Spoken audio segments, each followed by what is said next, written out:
Hello world, and welcome to a quick little video for Stalker 2. Also, just letting you guys know I'm just coming down from a cold, so I probably sound pretty nasally and a little sniffly and everything, so that's why I apologize. For context, this is the most I've ever played Stalker. I played a little bit of the first one, but it was heavily modded, and I enjoyed it, but I didn't really stick with it. I didn't really expect to get into the second one, and then when they announced the second one, I was really excited, and then by the time that it kind of got closer to release, I kind of lost excitement for some reason. It didn't look very good to me. And then I started watching MrSark play, who I watched play the original one, which if you haven't watched MrSark, then stop what you're doing, go down in the description of this video, click the link, go to his Twitch channel, and hit that follow button, because Sark is...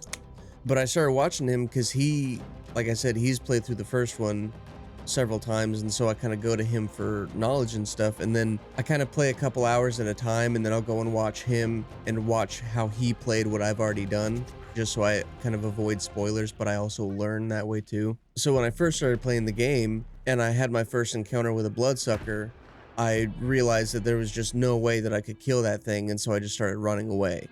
And I pretty much ran away from all of them until I started getting into missions where you kind of just had to kill them in order to get past them. And I kind of quickly realized that you can just kind of kite them. And then after I was doing missions where I kind of had to fight them in the open, I realized that if you just kite them, it's a whole lot easier, and it's also a little bit more fun. So I wanted to make this video and kind of show how I go about fighting them. For people who are like veteran Stalker players and stuff, maybe there's a better way, you can let me know, but this is how I do it. Here's probably my cleanest fight here. And I use a double barrel shotgun. I use the sawed-off double barrel shotgun just because it's nice, it's quick to pull out and everything. It's easy to kind of carry. I don't hate the hunting rifle, but I do just kind of like this thing a little bit better. And you can see right there, I'm literally just going in circles. Like, as long as you just keep going in circles, you're pretty much gonna be fine. And the goal is to make it where when it kind of comes out of its invisibility and swipes at you, as long as you're moving, it's either going to miss you or it's only going to hit like your arm or something. When it just kind of grazes you, it doesn't do very much damage at all, versus if you're standing still and he hits you with both arms, that's where it does like a lot of damage and it'll knock you down and stuff, and he can pretty much two-shot you. Here's another fight that I had, and this is actually fighting two of them at once. And I'm also pretty sure this is the exact same area, because they seem to just constantly spawn here. But I had a mission down in that little bunker there, and obviously I heard it scream and I saw it coming at me, so I start fighting one, and then I realize there's two right away. And so now, you know, you'll kind of see my pattern changing a bit between just going in that same circle, because they kind of spread out, so you kind of have to, now you kind of do like a zigzag type circles. So you circle around a bit, then do a zigzag and kind of let them both take a swing at you. And you're just kind of chipping away at both. And then I realized that there's a herd of boars that are coming at me too. So that's when I run away. And that's the other thing, is that in this game, there are pretty much like hard lines where the enemies will just not come at you anymore. So kind of at the very top of this hill, where it starts to go down, it seems like they don't chase you anymore, especially when you hit the street or the road. They don't come at you anymore. I also realized here that the boars and the bloodsuckers were now fighting, so that was interesting. I'm trying to chip away at the bloodsucker here with my AK. I don't use my AKs or anything like that just because I think it's a waste of ammo. You have to put so many rounds into these bloodsuckers. When it comes to the AKs, that's usually why I just stick to the shotguns. And so I just figured I would take this opportunity while they're fighting. I'm just gonna kind of watch the fight and eat some food and kind of go about my business. And then I didn't finish recording that fight just because it was kind of a mess of a fight. It wasn't crazy good. Here's a better representation of when I was fighting two. I did not know that they were going to spawn in this area. I think this was actually the first time that I had encountered two of them. I was just trying to run away here. You could see that it hit me pretty good because it surprised me. And as I was shooting, that's when I realized that there was two. And so then I was like pretty certain that I was just completely screwed.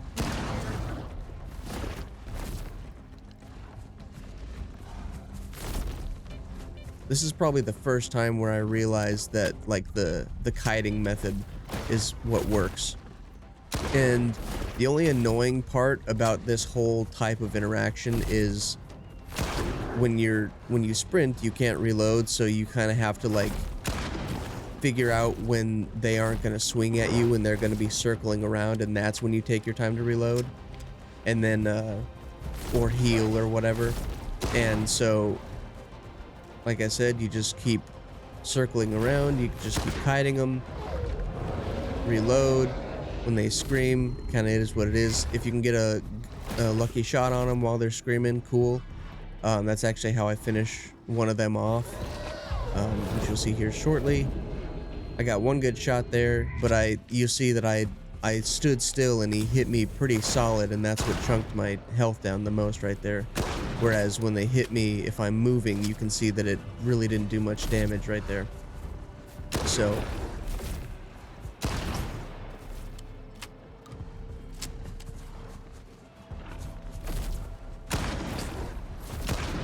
that one, he got 2 swipes on me, so that hurt. Now I have to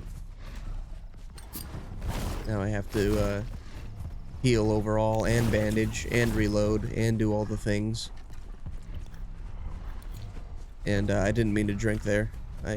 The key bindings are still a little weird to me in this game, so that was a little bit of a mess there. And then of course he hits me right as I finish healing, so I get one good blast on him. I realized that I killed one, didn't even realize that when I actually killed him, I just saw his body there. And then this guy goes for the scream. I slowly get my cursor up to them, take a shot, and then finally it gets him too.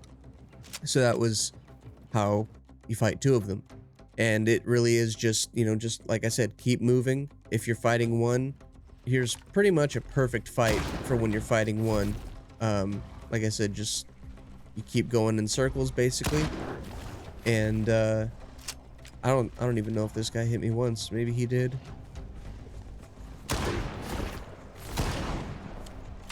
But I pretty much hit every shot as far as I can tell. Yeah, right there. I mean, I dropped that dude. And then I saw those guys just sitting across the pond watching, and I just moved on. If you're fighting one, just keep going in circles. If you're fighting 2, do a circle, do some zigzags, you know, just kind of time when they're going to swipe at you so that you can reload and everything. Again, I use a shotgun. I haven't tried the hunting rifle, the underbarrel shotgun. I know that it does more damage, but I also know that it's slower just because it's bigger. And because it's bigger, when you're having these fights, it's close quarters because they're right up on you constantly. So I think the sawed-off is kind of better. That's just how I do it. Again, I'm pretty much brand new to Stalker, but if anyone who's watching this is well versed in how to deal with these guys even better, let me know. I kind of like doing this more than just kind of either running away or hiding up on a shelf or whatever, which I think I'm in like the second VOD of Sark playing, and I think that he kind of figured out that method as well. He still died, but I think he thinks that he's not strong enough to do that fight yet. But with this method, I mean, I'm very weak. Like, I'm still in the first zone. And I also don't know what I'm doing. So, it's not really about strength. It's just about movement. So you can do it that way, and works out well for me. So yeah, I just figured I would make this video and as like a little quick tip type thing, and hopefully you guys found it helpful, and hopefully you're able to incorporate this into your playthrough as well, and hopefully it helps you. If it does, leave a like, leave a comment, letting me know. And again, if you have any other tips or tricks, leave a comment as well. But other than that, thank you all so much for watching. Hope that you enjoyed, and I will see you guys in the next video. Have a good one.